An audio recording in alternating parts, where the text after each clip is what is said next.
নমস্কার বন্ধুরা, সবাই কেমন আছেন? আশা করি সবাই ভালো আছেন। মৌসুমি সরকার বিশ্বাস চ্যানেলে আপনাদের সবাইকে স্বাগত। আজ আমি আপনাদের সাথে শেয়ার করব চাল কুমড়োর একটা রেসিপি।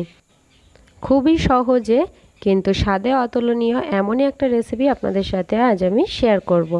তো চলুন শুরু করা যাক। আমি এখানে নিয়ে নিয়েছি একটা চাল কুমড়ো। সেটাকে ধুয়ে পরিষ্কার করে আমি দেখুন এইভাবে গোল গোল করে কেটে নিয়েছি। চাল কুমড়োটা কিন্তু একটু মোটা মোটা করে কেটে নিতে হবে। দেখুন আমি ঠিক যেভাবে মোটা করে কেটে নিয়েছি, আপনারাও কিন্তু ঠিক এইভাবে একটু মোটা করে কেটে নেবেন। এইভাবে কিন্তু চাল কুমড়োর রেসিপি একবার বানালে আবার দ্বিতীয়বার আপনার কাছে রিকোয়েস্ট আসবে বানানোর জন্য। আপনারা কিন্তু বাড়িতে অবশ্যই বানাবেন আর আমাকে কমেন্ট করে বলবেন কেমন হয়েছে। তো চলুন শুরু করা যাক। আমি এখানে চাল কুমড়োগুলো নিয়ে নিয়েছি একটা বাটির মধ্যে। এই রেসিপিটা কিন্তু বাচ্চাদের জন্য খুব ভালো, বাচ্চারাও কিন্তু খেতে খুবই ভালোবাসে এই রেসিপিটা। আপনার বাড়িতে যদি বাচ্চা থাকে আপনি কিন্তু অবশ্যই ট্রাই করতে পারেন এই রেসিপিটা। এবার আমি দিয়ে দিচ্ছি পরিমাণ মতো লবণ। এখানে কিন্তু আমি হাফ চামচেরও কম লবণ দিয়েছি, আপনারা নিজেদের পরিমাণ মতো লবণটা দিয়ে নেবেন। আর দিয়ে দিচ্ছি হলুদ। এখানে পরিমাণ মতো হলুদ দিয়ে নেবেন। আমি এখানে হাফ চামচেরও কম হলুদ দিয়ে নিয়েছি। এবার এটাকে ভালো করে মাখিয়ে নিতে হবে। এটা কিন্তু চামচ বা কিছু সাহায্যে মাখালে হবে না, এটা হাত দিয়ে মাখিয়ে নেবেন ভালো করে। এটা ভালো করে মাখিয়ে নিয়ে আমরা এটাকে কিছুক্ষণের জন্য ঢেকে রেখে দেব। ভিডিওটা ভালো লাগলে লাইক, শেয়ার, কমেন্ট করতে কিন্তু ভুলবেন না। আপনি যদি আমার চ্যানেলে নতুন হয়ে থাকেন তাহলে পরবর্তী ভিডিওর নোটিফিকেশন সবার আগে পেতে চ্যানেলটিকে অবশ্যই সাবস্ক্রাইব করে রাখবেন। পাশে থাকা বেল আইকনটি অন করে অল নোটিফিকেশন অন করে রাখবেন। দেখুন আমি কিন্তু এখানে ভালো করে মাখিয়ে নিয়েছি। আপনারা একটু সময় নিয়ে এই চাল কুমড়োটা মাখিয়ে রাখবেন। আমার এখানে চাল কুমড়োগুলো মেখে নেওয়া হয়ে গেছে। দেখুন সবগুলো চাল কুমড়োর গায়ে কিন্তু লবণ ও হলুদ একই পরিমাণে লেগেছে। এবার আমরা এটাকে ঢেকে দেব 10 মিনিটের জন্য।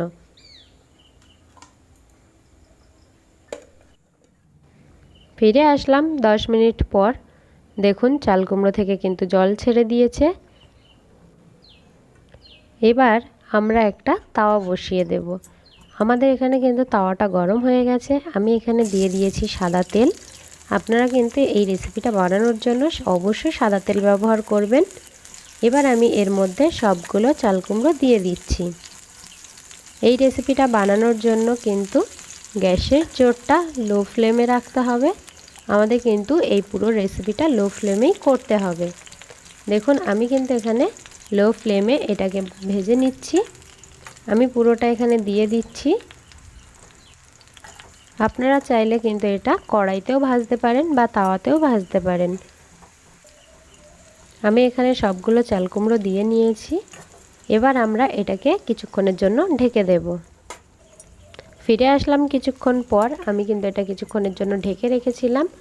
দেখুন এবার আমি এটাকে একটু উল্টে দিচ্ছি, দিয়ে আবার সবগুলো এখানে উল্টে দেব, দিয়ে আমরা কিন্তু আবারও এটা কিছুক্ষণের জন্য ঢেকে রাখব।